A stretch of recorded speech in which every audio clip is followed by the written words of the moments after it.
everybody is shocked at what the Falcons did to the Rams last night. It felt like the perfect cap on what was such a strange and weird and funky and throw everything that you know about these teams in the NFL type of weekend, right? Like after the slate that we've had since Christmas Day, it only felt right that Monday night football, whatever the heck day it is these days, that Monday night football finished up this week with a strange result with Matthew Stafford playing the best football of his career, Matthew Stafford, the MVP favorite, really stinking it up, throwing 3 picks in a campaign this season where he was taking care of the football, where the Atlanta Falcons defense looked like one of the best in the NFL in the first half, where Bijan Robinson simply could not be stopped. That everything that we thought we knew about these teams. I thought the Rams were the best team in the NFC. I thought the Rams were one of the best teams in the NFL, and I don't think that your mind should be completely changed about either of these two teams simply based off of one result. But I feel drastically less confident in the Los Angeles Rams and their ability to go on a run and win a Super Bowl eventually based off of what we saw last night, Fitzy. Am I wrong in feeling that way? My mind isn't completely changed, but am I wrong for feeling less confident this morning in that team than I did 2 days ago? No, I mean, look at the way this thing went down. And Bijan, by the way, absolutely chef's kiss. Over 200 yards of total offense for Bijan Robinson in this game, including a 93-yard touchdown run that was beautiful. He made everybody miss and then outran everybody to the end zone. I'm so amazed I forgot how to speak. Look, I think the defense, though, is a question mark for me. And we talk a lot about my love to take things in groups of 3. Well, if you look at the last 5 games, as you see there on the screen, the Rams have lost 3 of their last 5 games. They allowed 29.4 points per game in that span. When we talked about the significant weakness of each team in the NFC about a month ago, you correctly said that the only real weakness that the Rams have might be special teams. So they fired their special teams coordinator. Last night, they get a blocked field goal that turns into a touchdown, and they That was still awesome. lose the game. Yeah, it was amazing. I've never seen anything like that before. I mean, Jared Verse throwing up the deuce, like that was a beautiful, beautiful moment. The thing is that now that their special teams aren't failing them, their defense is. They got gouged last night defensively. So I think there is reason for concern because certainly, look, we can put I love to say the yeah but. We can put the yeah but on most of these great teams in the NFC. But the yeah but right now for the Rams is how do you come out that flat in a game where you did have playoff positioning to play for? And yes, it was an outside shot, but you still had an outside shot at being able to make your playoff seeding better. So I'm a little stunned to see that version of a flat Rams team in this game. And I would like to state this for the record. Even if the Rams had won this game last night, let's say Xavier Smith is able to come down with that ball on first down in the Rams' final possession of the game. Let's say the refs throw a flag for PI and that Tutu Atwell target, which I think it really was. It was PI, but that's beside the point.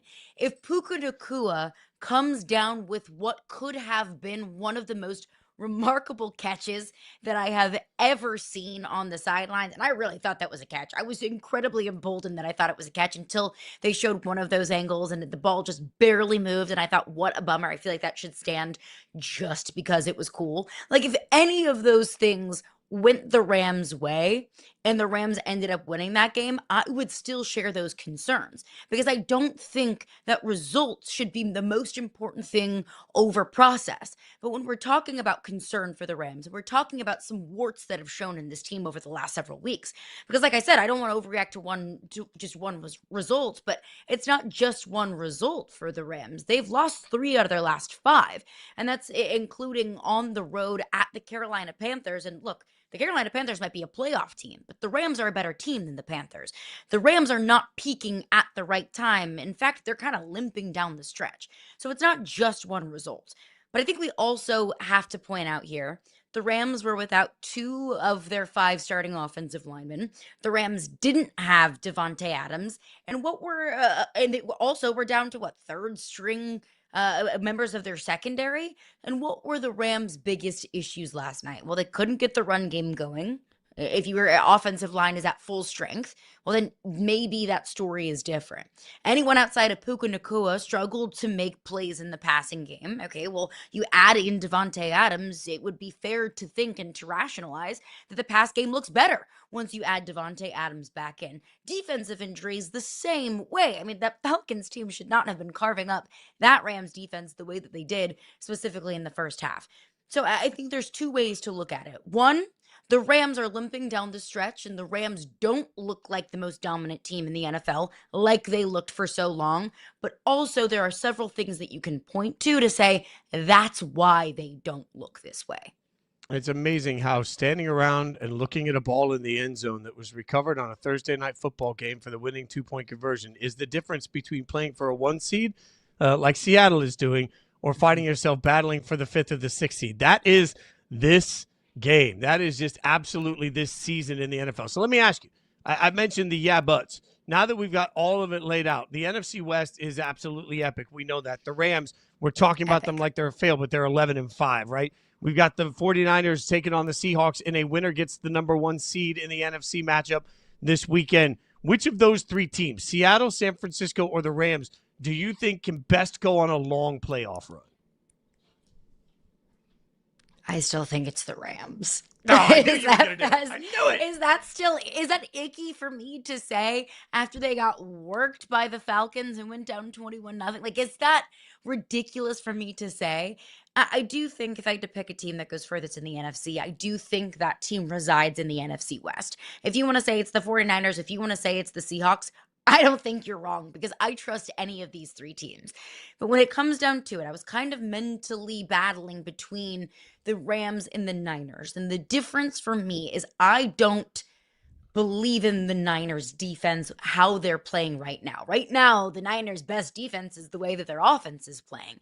I don't think that's sustainable in the postseason, and I don't think that you can win 4 games in a row with Brock Purdy looking like the best quarterback in the NFL and putting up 5 touchdowns a game. Same thing with Seattle. I'm so concerned about Sam Darnold putting together 4 great games and Sam Darnold not making a fatal mistake in the postseason. With the Rams, like I just said, I can point to a few reasons as to why the Rams weren't playing their best brand of football on Monday Night Football. Am I concerned about the Rams defense? Heck yeah, I am. Am I concerned about the way that Matthew Stafford's been playing down the stretch? Absolutely. You can't turn the ball over 3 times and expect to beat anybody in the NFL, much less going on the road at San Francisco or going to Soldier Field and taking on the Bears. But when it comes down to it, who do I trust the most? It's Sean McVay. When it comes down to it, if I need a big play, if I need to put the ball in anybody's hands, I'm going to put it in Matthew Stafford's hands. So as silly as it might sound, waking up on Tuesday morning after the Rams lost to a not very good Falcons team, I think it's still the Rams.